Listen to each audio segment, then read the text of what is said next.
আসসালামু আলাইকুম। Take and touch চ্যানেলের আরেকটি নতুন ভিডিওতে আপনাদের সকলকে অসংখ্য ধন্যবাদ জানিয়ে কন্টেন্টটি শুরু করছি।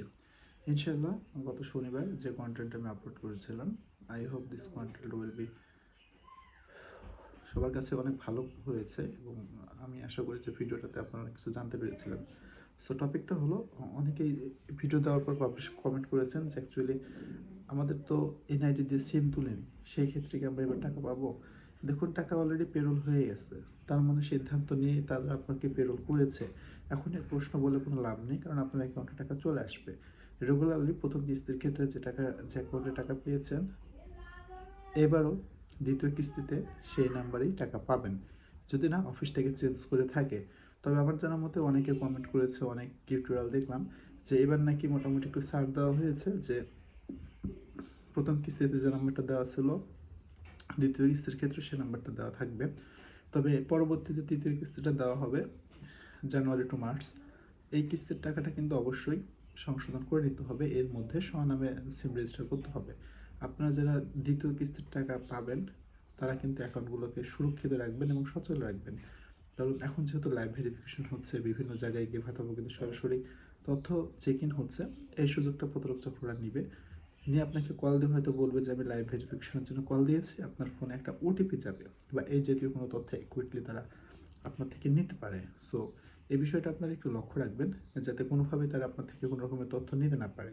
কারণ এবারই শেষ, কারণ এরপরে হয়তো বা তারা আপনার অ্যাকাউন্ট থেকে টাকা নিতে পারবে না, কারণ অ্যাকাউন্ট নাম্বারটা চেঞ্জ হয়ে যাচ্ছে।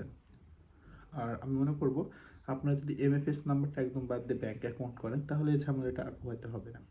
দ্বিতীয় কিস্তির টাকার পেরোল ইতিমধ্যে দেওয়া শেষ হয়ে গেছে প্রত্যেকটি উপজেলায়।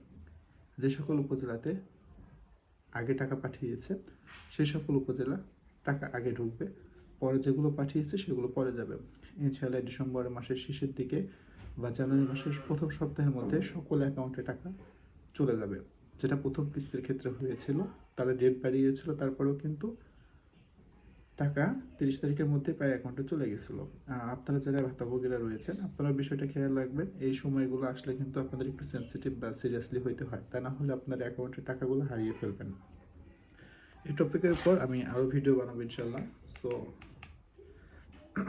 আপনারা এই বিষয়গুলো লক্ষ্য রাখবেন আর চেষ্টা করবেন কোনো রকমের ওটিপি বা আপনার পার্সোনাল তথ্য কারোর সঙ্গে শেয়ার না করার জন্য। আমি আপনাদেরকে অনেকভাবে ভিডিওগুলোতে রিকোয়েস্ট করি যে এই বিষয়গুলো খেয়াল রাখার জন্য, কারণ দ্বিতীয় কিস্তির টাকা যেহেতু ঢুকতেছে। এখন অনেকেই বলতেছেন ভাই আমি তো আবেদন করেছি, আবেদনের ক্ষেত্রে কী হবে? যারা আবেদন করেছেন তাদেরটা পর্যালোচনা হবে, বরাদ্দ আসবে, বরাদ্দ অনুযায়ী যারা আবেদন করলে তাদের তথ্যগুলো মিলিয়ে দেখা হবে, ইটিসি অনেকগুলো বিষয়ের উপর ভিত্তি রেখে অনেকগুলো বিষয়ের উপর আলোচনা করে তারপরে যাচাই বাছাই করার মাধ্যমে আপনারা টাকা পাবেন। তবে আপনারা আশা রাখবেন যারা নতুন আবেদন করতেছেন তারা এই 2 কিস্তির টাকাও ইনশাল্লাহ পেয়ে যাবেন। কারণ চিঠির মধ্যে সেগুলো উল্লেখ ছিল যে সকল ভাতাভোগীদের সিলেকশন করা হয় তারা কিন্তু জুন থেকেই ভাতাভোগী হিসেবে অন্তর্ভুক্তি হয়ে যায়। So that's it. যারা আবেদন করেছেন এইবার তাদের এই কিস্তিতে টাকা দেওয়া হবে না। আই হোপ তৃতীয় কিস্তিতে আপনারা সঠিকভাবে টাকাগুলো পেয়ে যাবেন।